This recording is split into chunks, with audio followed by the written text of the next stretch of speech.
আশা করি তোমরা সকলেই জানো যে আগামীকাল আমার জন্মদিন। আগে জানিবই কি মহারাজ, আর তাই আজকেই আপনাকে জন্মদিনের আগাম শুভেচ্ছা জানিয়ে রাখছি। ওং জন্মদিনং শুভং স্থিতি হয়ং কাজকর্মং সুস্থ হয়ং দূর হয়ং চিন্তাং ওং শান্তি ওং শান্তি ওং শান্তি। আচ্ছা, ওই অং বং চং ছেড়ে সোজা বাংলায় বলুন না রাজপণ্ডিত, তাহলে বুঝতে কিছুটা সুবিধে হয় আর কি। তুমি অতি মূর্খং, তাই কি করেন বুঝিবেন দেবং ভাষং। হ্যাঁ, এবার কাজের কথায় আসি। তোমরা সকলেই জানো যে প্রতি বছর আমার জন্মদিনে আমি তোমাদের কিছু উপহার দিয়ে থাকি। সে তো জানি মহারাজ। তো কাল যেহেতু রাজসভা বন্ধ, তাই আজই আমি তোমাদের সকলকে সেই উপহার দেব। মহারাজের জয় জয় হোক। তা সকলের আগে সভা কবি এসো।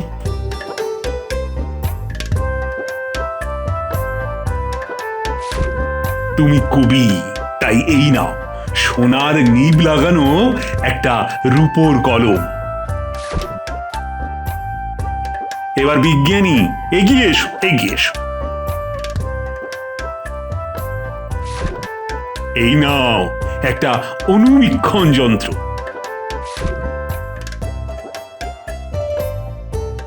এবার সেনাপতি তুমি এগিয়ে এসো।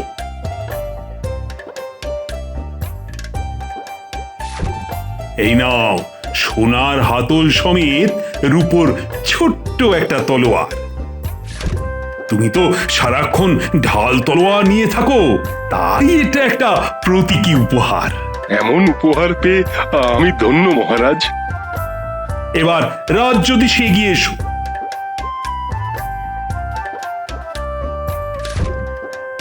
তুমি জ্যোতিষী, তাই এই পঞ্জিকাটা সর্বদা কাছে রাখবে।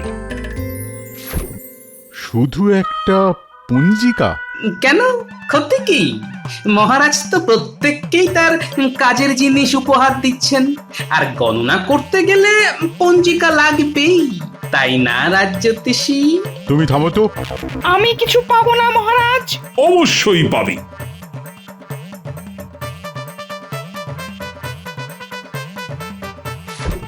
এই নাও তোমার জল পাত্র। তা আমার জলপাত্র? কেন, অসুবিধে কোথায়? সারাক্ষণ অংবংচং করবেন আর তামার জলপাত্রে জল ঢালবেন। মূর্খ। মন্ত্রী নতুন এসেছে, তাই ওকে এখন কিছু দিচ্ছি না। আগে ওর কাজকর্ম দেখি, তারপর না হয় সামনের বছর দেব। কি মন্ত্রী, অসুবিধে নেই তো? অসুবিধে আর কোথায়, এদিক দিয়ে না হয় ওদিক দিয়ে আমি ঠিক পুষিয়ে নেব। না মহারাজ, কোনো অসুবিধে নেই। আসলে আমি মনে করি আপনার অন্তরের ভালোবাসাটাই আমার কাছে শ্রেষ্ঠ উপহার। বাহ বাহ বাহ, বড় ভালো কথা শোনালে। অন্তরের ভালোবাসা।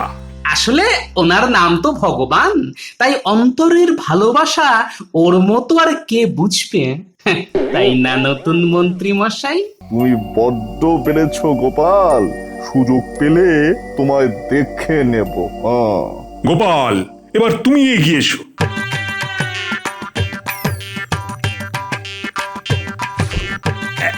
এই নাও। এটা কি মহারাজ? কেন বুঝতে পারছো না? এটা একটা টুপি, যেটা তুমি যখন তখন সকলকে পরিয়ে থাকো।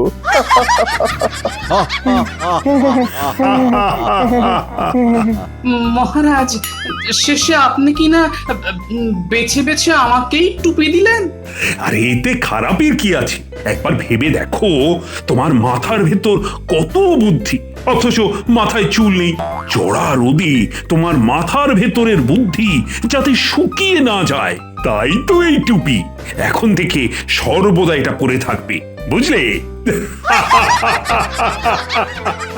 সর্বদং টুপি পরিতং রক্ষা করং আপনং বুদ্ধি। আচ্ছা, ঠিক আছে, আজ তো টুপি দিলেন, তবে আমার নামও গোপাল ভাঁড়। এই টুপি কিভাবে ঘুরিয়ে পড়াতে হয় সেটা আমারও ভালোভাবে জানা আছে।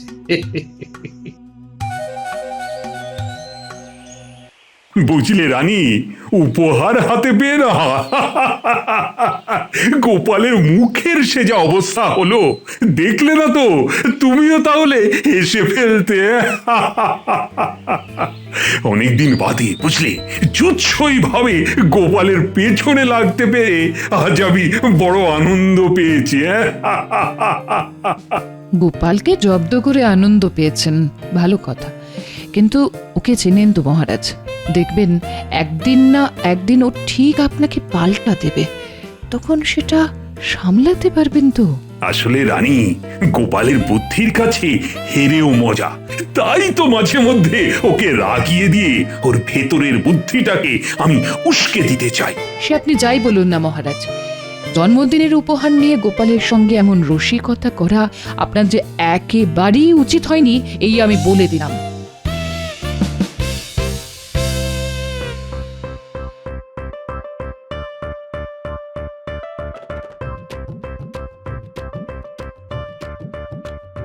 এই দেখো কাণ্ড, বুড়ো বয়সে ভীমরতি দেখো, দিনে দুপুরে মাথায় কিনা টুপি পরে এলো।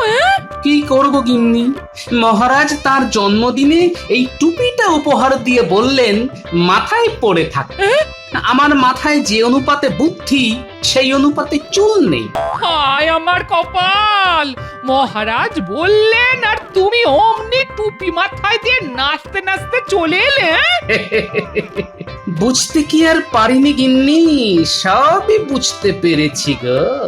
শুধু একটা সুযোগ আসতে দাও, এমন ঠকান ঠকাবো না মহারাজকে। না না, নতুন মন্ত্রীমশাই, গোপাল বড্ড বেড়েছে, সারাক্ষণই মুখে চ্যাটাং চ্যাটাং কথা। আর তার উপযুক্ত উত্তরও তো আজ পেয়েছো।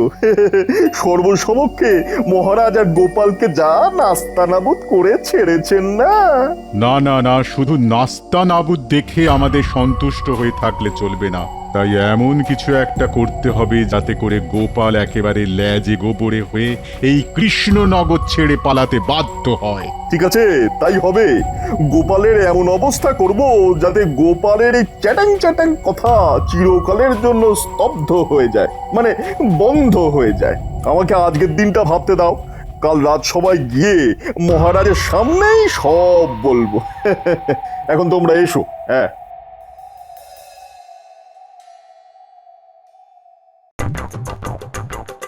বাহ বাহ বাহ গোপাল, টুপিতে কিন্তু তোমায় মানিয়েছে বেশ।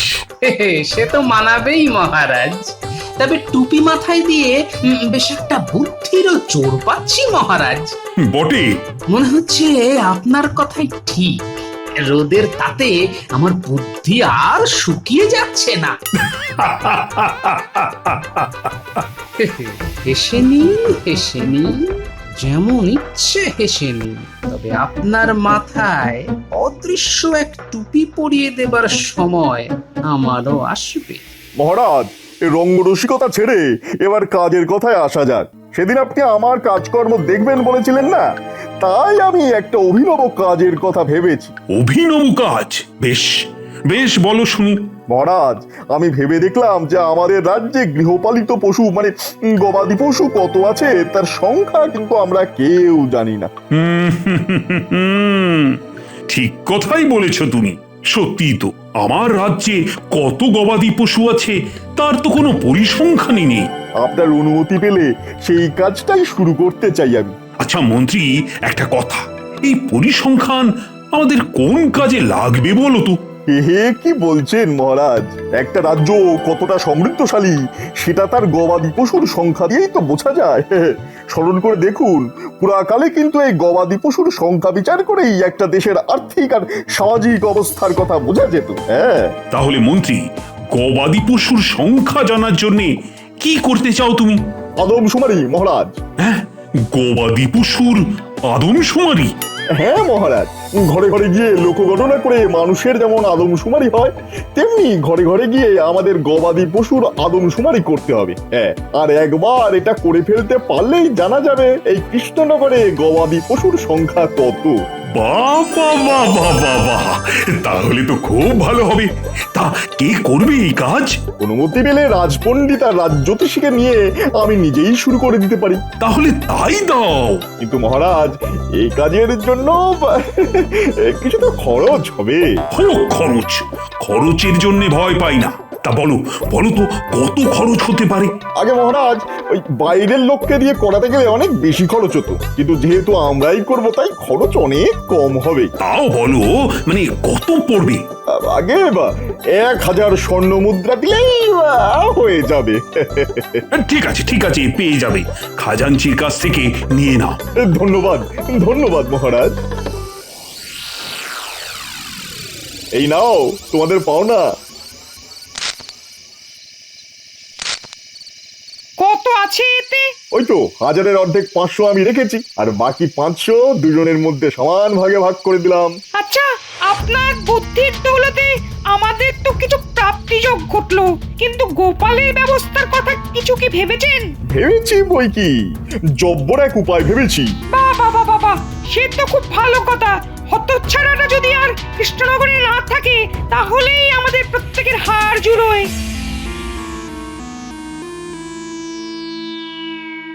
কি ব্যাপার, ভগবান, রাজপণ্ডিত আর রাজজ্যোতিষী এখনো সভায় এসে পৌঁছয়নি কেন? মনে হয় উহারা করিয়াছে শুরু, একটি একটি করে গুনিতেছে গরু।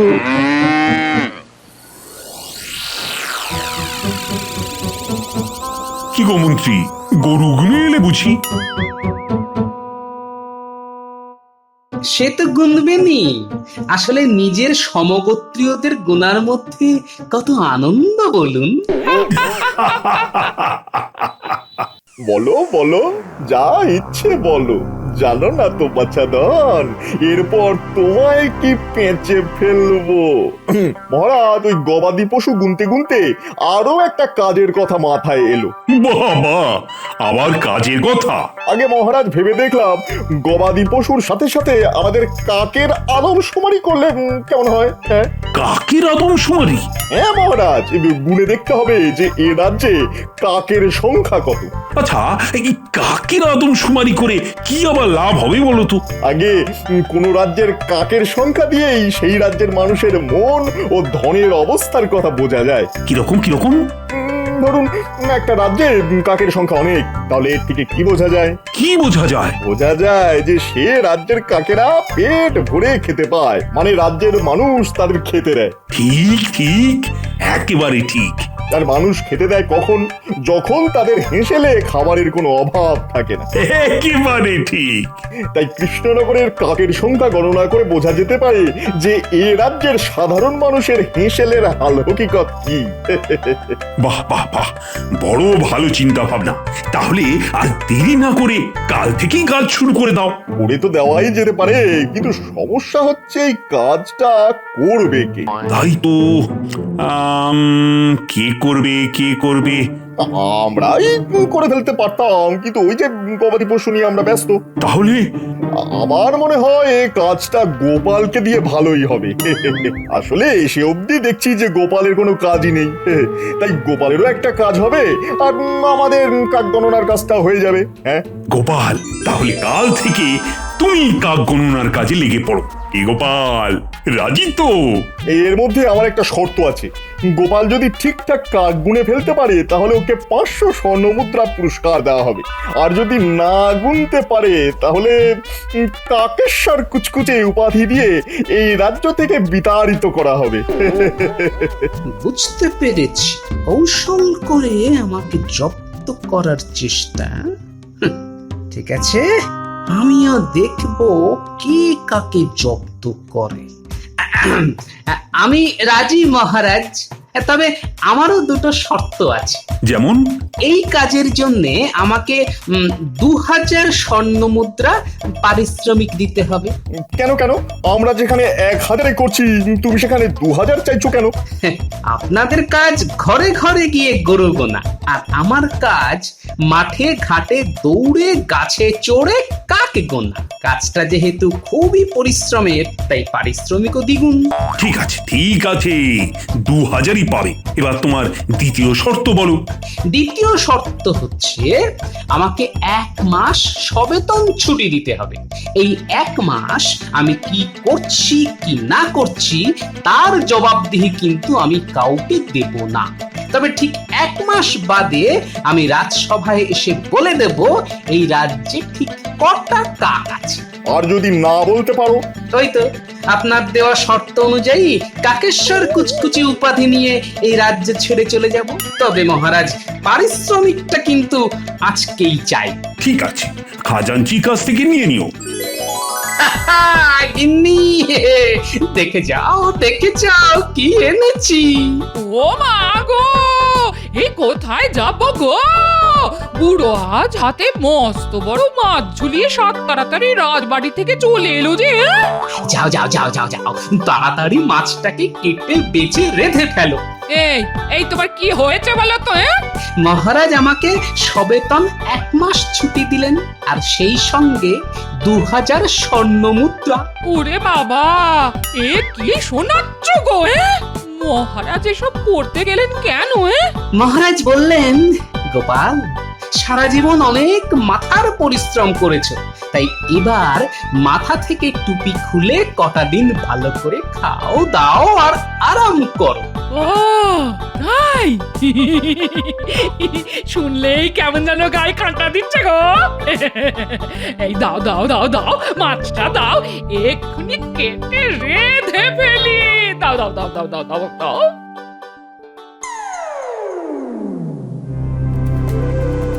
আচ্ছা মন্ত্রী মশাই, বেশ কটা দিন তো কেটে গেল, আমরা তো গরু গুনে যাচ্ছি। আচ্ছা, গোপাল কি কাক গুনছে? বটার ঘটাকে ওর উপর চৌকিদারি করতে লাগিয়েছি। আমি শুধু সেই দিনটারই প্রতীক্ষায় আছি।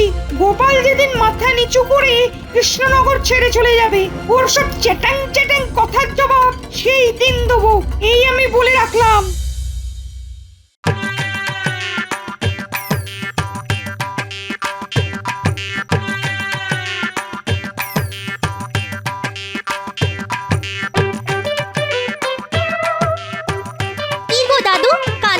ঝুড়ি নিয়ে কোথায় যাচ্ছ? এতদিন রাজসভায় বুদ্ধি বেচে ভাতের জোগাড় করে এসেছি, আজ ডিম বেচে পেটের ব্যবস্থা করব। তাহলে আজ থেকে তুমি ডিমওয়ালা বলতে পারিস। মহারাজ তোমার থেকে সব ডিম কিনে নেবেন বুঝি? দেখি।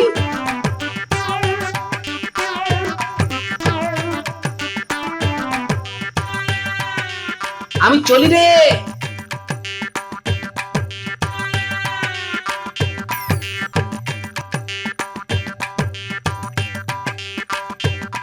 মহারাজ, আজই তো গোপালের 1 মাস পূর্ণ হচ্ছে, তা গোপাল আজ আসবে তো? আসবে কি বলছেন মন্ত্রী মশাই? গোপাল এসে গেছে। তা গোপাল, এবার সকলের সামনে বলো তো, আমাদের কৃষ্ণনগরে ঠিক কটা কাক আছে? সেখানেই তো কিঞ্চিত সমস্যা হয়েছে মহারাজ। হ্যাঁ, কিসের সমস্যা? কাক তো গুনে ফেলেছি, কিন্তু সমস্যা হচ্ছে ডিম নেই। আমি গাছে গাছে উঠে সব কাকের বাসা থেকে এই ডিমগুলো নিয়ে এসেছি। এতে আর সমস্যা কি? কাকের সংখ্যার সঙ্গে ডিমের সংখ্যা যোগ করে ফেলো, ব্যাস, তাহলেই পেয়ে যাবে প্রকৃত সংখ্যা। আপনার মুন্ডু আর আমার মাথা। মানে কি রে বাবা, এত জানেন আর এটা জানেন না যে কাকের বাসায় কোকিল এসে ডিম পেড়ে যায়? হ্যাঁ নয় হ্যাঁ, এই নিন ডিমের ছুরি, আর এর থেকে বেছে বলে দিন কোনগুলো কাকের আর কোনগুলো কোকিলের। ব্যাস, তাহলে আমিও বলে দিতে পারি এই রাজ্যের আসল কাকের সংখ্যা। গোপাল একটা মোক্ষম চাল চেলেছে দেখছি। কি হে মন্ত্রী, এবার ডিম দেখে বলে দাও কোনটা কাকের আর কোনটা কোকিলের। ইয়ে মানে এটা কি করে সম্ভব? ডিম দেখে কি বলা যায় নাকি? হুম, এসব করলে তো হবে না। আপনি মন্ত্রী, মাথা ভর্তি কত বুদ্ধি আপনার। ঠিক আছে, আপনি না পারলে রাজপণ্ডিত আর রাজজ্যোতিষী বলে দিক। অসম্ভব পং। না না, আমি পারবো না। তাহলে চুক্তি শেষ। ডিমের ঝুড়ি নিয়ে আমি বাড়ি চললাম। কাল থেকে আবার নিয়মিত রাজসভা আলো করতে আসবো, তাই তো মহারাজ? হ্যাঁ হ্যাঁ বাবা, আসবে বই কি, আসবে বই কি। ভাই ডিমওয়ালা, তোমার কাছ থেকে 150 ডিম নিয়েছিলাম, 25টা রেখে বাকিগুলো ফেরত দিচ্ছি।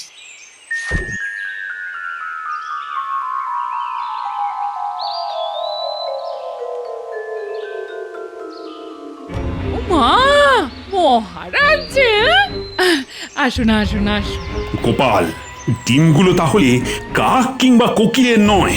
অবশ্যই নয় মহারাজ। আচ্ছা, এই ভারী চেহারা নিয়ে আমি কি করে গাছে উঠলাম, এই কথাটা একবারের জন্যও আপনার মাথায় এলো না? তার মানে তুমি আমায় ঠকিয়েছো? না না না না না, ঠকিয়েছি বলছেন কেন মহারাজ? তার চাইতে বলুন, বুদ্ধির মার প্যাঁচে আপনিও নতুন মন্ত্রী আমার কাছে হেরে গেছেন। কি বলেছিলাম, গোপালকে জব্দ করা অত সহজ নয়। দিল তো গোপাল বাংলা টুপির বদলে সাহেবদের হ্যাট পরিয়ে। ঠিক আছে, এবার না হয় তুমি পার পেয়ে গেলে, কিন্তু পরের বার? পরের বার না হয় পরেই দেখা যাবে। তা গরিবের বাড়িতে একবার এসেই যখন পড়েছেন, তখন কাক কোকিলের ডিম থুড়ি, হাঁসের ডিমের ঝাল দিয়ে 4টি ভাত খেয়ে যান। আপনার বৌমা কিন্তু ফাটিয়ে ডিমের ঝাল রাঁধে। হ্যাঁ, হাঁসের ডিমের ঝাল? হ্যাঁ